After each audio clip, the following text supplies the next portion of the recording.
نہیں دیا گیا. جس ماحول میں الیکشن کرنا چاہتی ہے, کسی ایک بندے کی فرض کرے فارسی کا معلوم ہے کسی نے دھمکی بھی دی, اس کے خلاف کیا کارروائی ہوئی, اس کے خلاف کون سا ایک مطلب کوئی ایکشن لیا گیا.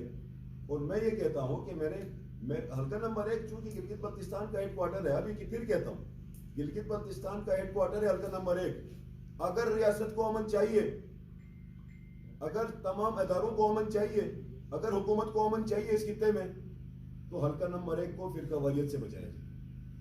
اگر حلقہ نمبر 1 کو پھر چوکنا ہے فرقہ واریت میں, پھر کوئی گلہ بھی نہ کرے.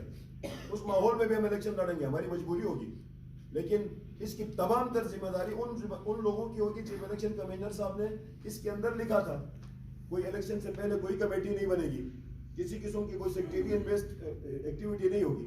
چیف الیکشن کمشنر صاحب اپنی ذمہ داری ادا کریں, ان لوگوں کے خلاف کوئی ایک کارروائی دکھائیں جو اس وقت سیکٹیرین بیسڈ کمیٹیاں بنا رہے ہیں, مسجدوں میں جا رہے ہیں, لوگوں کو یہ کہتے ہیں کہ آپ نے ایک مسلک کی بنیاد میں بات کرنی ہے. چیف الیکشن کمشنر صاحب کے پاس تو وہ سارے نام بھی موجود ہیں.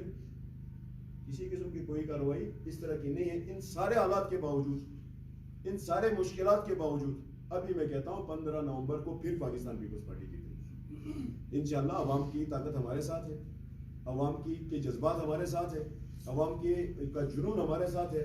ہمیں الیکشن میں اس طرح کے ہتھکنڈوں سے نہیں روکا جا سکتا. میں نے ہمیشہ آواز اٹھائی. اسی عالم دین نے اگلے خطبے میں یہ بھی کہا اتنے امیدوار ہیں, ان سب کو الیکشن لڑنے دو, اپنی ورد دکھانے دو, کسی کو بٹھانے کی کوئی ضرورت نہیں ہے.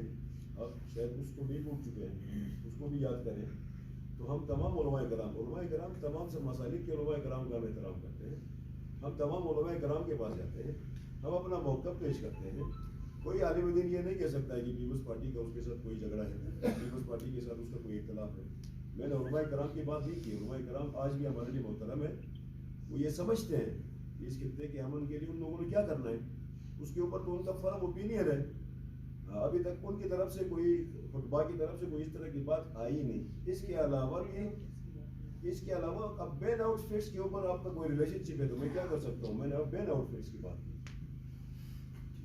اچھا امجد صاحب, بلاول صاحب اتنے تقریباً تیسرا ہفتہ ہے ادھر گلگت. دیکھیں ہم ہمیشہ میں ایک بات کرتا ہوں, ہمیں گلگت بلتستان کی عوام سے ہم امید لگا کے بیٹھے ہیں. ہمیں 12 سے زیادہ سیٹیں چاہیے. یہ سیٹیں ہم عوام سے مانگتے ہیں.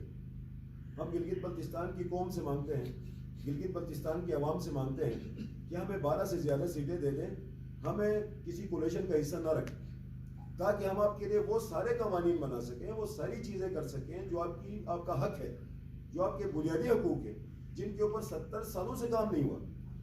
ہم آپ کے نیچرل ریسورسز کے اوپر کام کرنا چاہتے ہیں. ہم آپ کے حق ملکیت آپ کو دینا چاہتے ہیں. حق ملکیت بہت بڑا سبجیکٹ ہے, بہت واسٹ سبجیکٹ ہے. اس کے اوپر بڑی قانون سازی کی ضرورت ہے. جب تک ہم گلگت بلتستان کے عوام کو حق ملکیت گرانٹ نہیں کرتے, تب تک گلگت بلتستان کی اکنامک گروتھ ہو ہی نہیں سکتی. لوگوں کی معیشت ٹھیک ہی نہیں ہو سکتی. لوگ روزانہ کی بنیاد پہ غربت میں پسیں گے. اب یہ جو ان کو حق ملکیت دینا ہے, اس کے لیے ہمیں کم از کم 12 سیٹیں چاہیے. تو ہم منیمم کی بات کرتے ہیں, منیمم 12 ہمیں عوام سے چاہیے. ہم